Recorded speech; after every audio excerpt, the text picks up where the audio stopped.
Hey guys, it's Landon here. I've been playing Persona 4 Golden since I think around the time we went to E3. So I've been playing it for quite a while, and at this point, I'm about 80 hours in. I'm in the November dungeon, and I know I've talked to a lot of people about that, and they're saying like, oh my gosh, like I beat the whole game in 60 hours or whatever. But I just wanted to offer some of my thoughts that I've had so far, see what you guys think about the game, because I will be reviewing the game down the road. So first off, there will be mild spoilers only for things up to November in the game, since that's as far as I have played. But I'm going to try to avoid anything too spoilery. I really like the cast. It's a lot. There's just a lot of energy there. I like the relationships, and most of them are very believable. The one issue I do have is the protagonist. I feel like the protagonist is a little just like meh, like dull. I don't know. I'm not super drawn to the protagonist. I don't feel like I identify with the protagonist super well, even though they're embodying a lot of my decisions in the game. I understand the challenges, but it's just not something that I've connected with to date. Like, the protagonist, aside from like it literally being me and you don't want to die, is the character I feel like I care about the least, honestly. Along the same lines, I actually feel like Yosuke, to me, feels a lot more like the actual protagonist, which I found to be really unexpected. He's a character that I feel like I don't identify with more, but I care about a little bit more about what happens to him. Chie, I know that there's been a lot of talk about the voice acting. The voice actors changed for Chie for this game, and I don't have a big issue with the voice actor, except for when Chie gets like super excited and it doesn't feel genuine anymore. It feels too drawn out. That's the only issue I have. Other than that, I really enjoy her character. So, Yukiko. I don't understand. I've been reading some on the internet, and it appears that there's people that don't like Yukiko as a character, and I would love for somebody to explain to me why, because I really like her. I think she's interesting. She is quiet and reserved, but I still think she's an interesting character. Teddy, on the other hand, is just completely bonkers, and I had more of an issue with Teddy towards the beginning of the game, and then they hit that moment where his character really changed, and it was super unexpected, but also, I don't know, like, he still feels like, and I don't know like how this game's gonna end, but he feels a little bit like a throwaway to some degree. I know he's important in facilitating the team as they, enter the TV and everything, but yeah, it's, I could do without Teddy, I feel like. Now, Kanji, on the other hand, I really like Kanji. I love the voice acting for Kanji. I think he's a fascinating character, and the ambiguity there is really interesting. I think I had a big, long discussion on Discord with a couple of you guys about it. I feel like originally it was like, oh, he's gay. He's definitely gay. And then as the story moves on, especially as you complete his dungeon, it's like, oh, no, he's just kind of more concerned about what people think about him. That was what I got from it. I don't know if that's what you guys got out of his character. Now, Rise, I think that she's the perfect replacement for Teddy. I think she does a phenomenal job, and I love in the game how they integrate cooperating with her, actually changing the gameplay mechanics, and how that continues to make the system evolve. I've really enjoyed that so far, and that goes along with the whole social link system that has just been awesome to me. That's what I want more of in this game, honestly, it's the social links. So Naoto, I also really like Naoto. And like Naoto's one of those characters the first time you see, like you can tell that there's something up. I was halfway expecting like the little twist with Naoto's character. Not completely, but also partly because I felt like it was mildly spoiled by some things I heard people say online that were kind of jokey.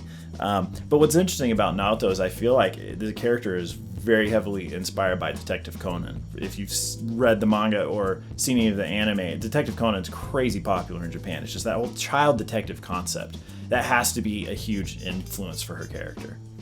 Okay, the setting of Persona 4 is phenomenal to me, partly because I lived in Japan for a couple of years. So of anything that I've ever played or experienced since then, this really made me feel like I'm back in Japan, like I'm living there again. All the little mundane things even, or the restaurants running around town, all those rural towns. I mean, the city of Inaba really feels like so many places that I've been in Japan, and I really appreciate that aspect of the game. That's part of why I fell in love with the game early on. I love the mysterious tone that the game has. At times it can start to feel a little too Scooby-Doo, but honestly, I really appreciate it most of the time. It's very unique as far as anything that I've played. And so, I don't know, it's just really fun. Like, I genuinely want to know, like, who's doing this, who's behind all this, where is this going? Like, I'm super invested in the plot at this point. I also really like the calendar system and the school stuff. Like, it's really interesting. I think they've totally nailed now I never attended school in Japan, but it comes across to me like they totally nailed what it feels like to be a student and have to balance these things. Have to balance, oh, there's a test coming up, you want to study for it so you can do a good job because there's benefits there. Or would you rather kind of hang out with this person, help this person? They set up a lot of conflicts between like choices that you have to make, and I really, really enjoy that. You can't just do everything, especially on the first playthrough. And that was something that my friend Eric told me before I started playing. He was like, you can't do everything in this game the first time through, so don't even try. So, talking about the combat, as far as my party goes, I've really stuck with Yosuke, Chie, and Yukiko. Those have been the ones that I've stuck with this whole time, partly because inactive party members don't gain any experience. And so I just don't, like, I get a new character and they're under-leveled quite a bit. I'm like, I don't want to work to level up this character. These ones are working right now for me, and I like their characters. So I've maxed out the social links for my party right now.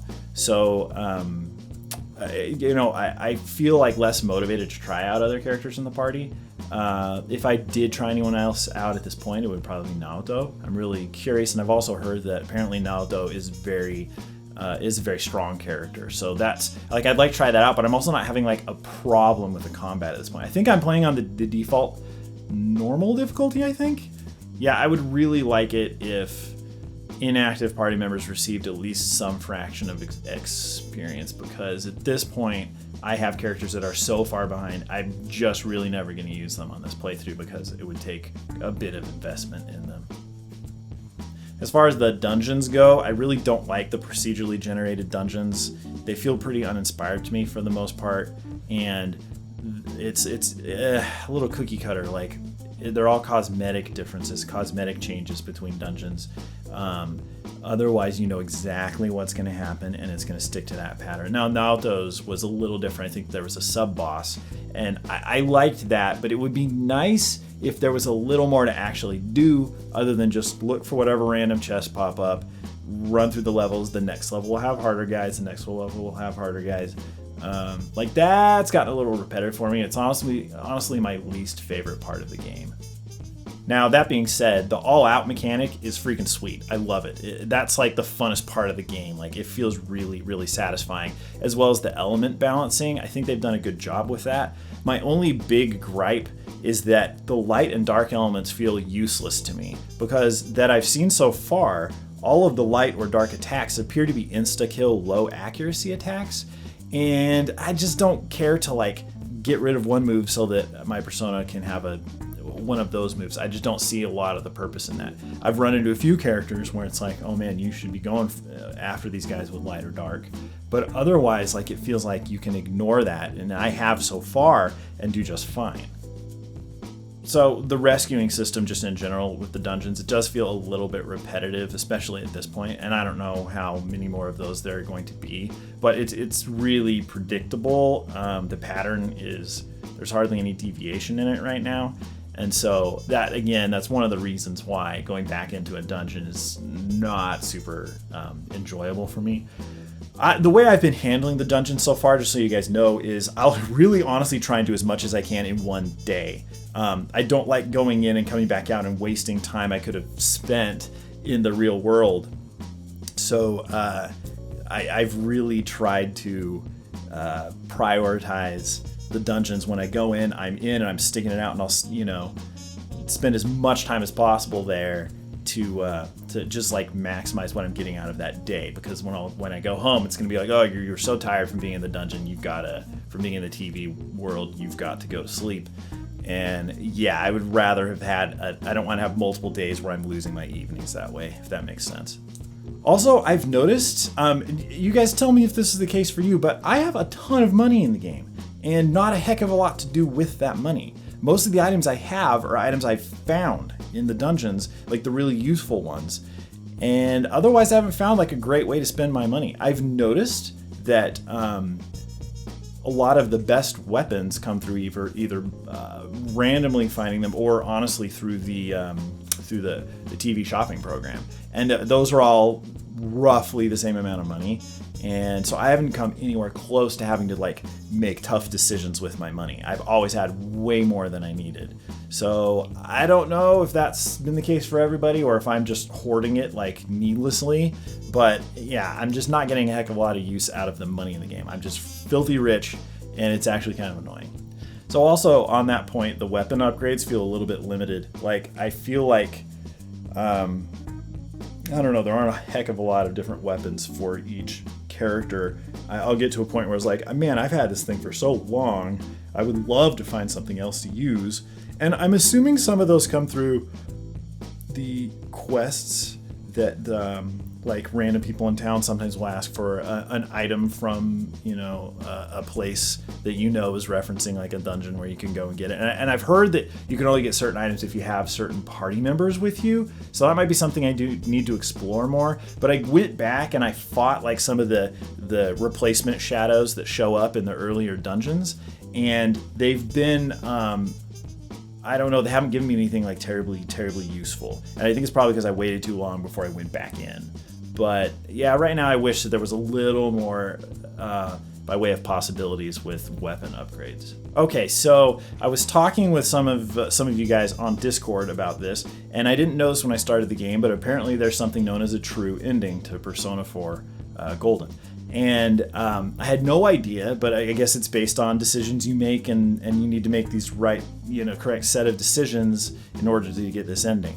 I haven't been doing that, and I'm at November in the game, so it's probably too late to go for a true ending. That being said, I'm not using a guide when I'm playing this game. I want to just experience the game the way I'm experiencing with my own decisions. I don't want to have anything else influencing things other than just what do I think is best for these characters or these situations.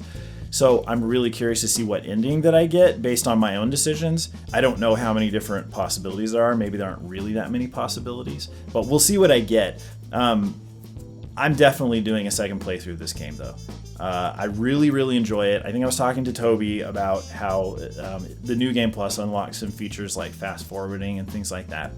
And so I would love to go for a true ending just to, get a feel for that and see what it is on a second playthrough, which I'm hoping will be significantly faster. Again, I'm like roughly 80 hours into the game. I've been taking my time. Like every day, I just cruise around town. I'm just talking to all these different people.